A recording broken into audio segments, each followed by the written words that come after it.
నేను వెరైటీగా చేశానండి. బొంబాయి రవ్వతో పెరుగుతో కలిపి మన ఫాలోవర్ ఒకరు కామెంట్ చేశారు, చింత చిగురు ఎప్పుడు దొరుకుతుందా అండి అని అడిగారు. కాకుమాను శ్రీదేవి అంట. దాని గురించి చెప్తావా? చెప్తా. శ్రీదేవి గారు, ఇది ఏప్రిల్ నుంచి మే నెలలో దొరుకుతుంది. అది చింత చిగురు అప్పుడే వచ్చేది, దొరికేది కూడా మనకు ఆ సీజన్ లో దొరికింది. ఏప్రిల్ మే నెలలో దొరికింది కాబట్టి మనం నిల్వ చేసుకుంటే సంవత్సరం అంతా వాడుకోవచ్చు అండి.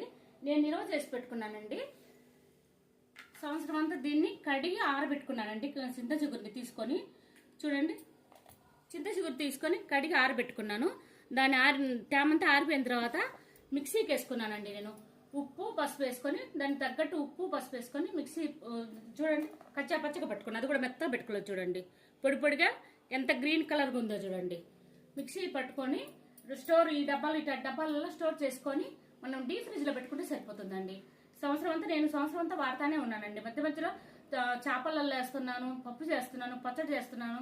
ఇది బాగా ఉపయోగపడుతుందండి మనకి ఆడవాళ్ళకి.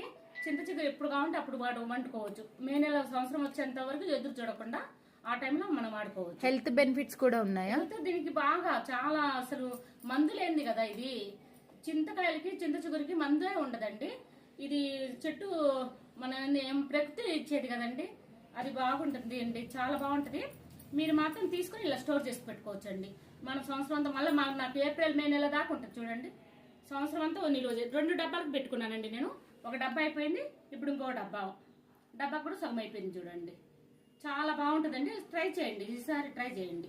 నేను వీడియో కూడా చేశాను, చూసి నచ్చితే మాత్రం లైక్ చేయండి.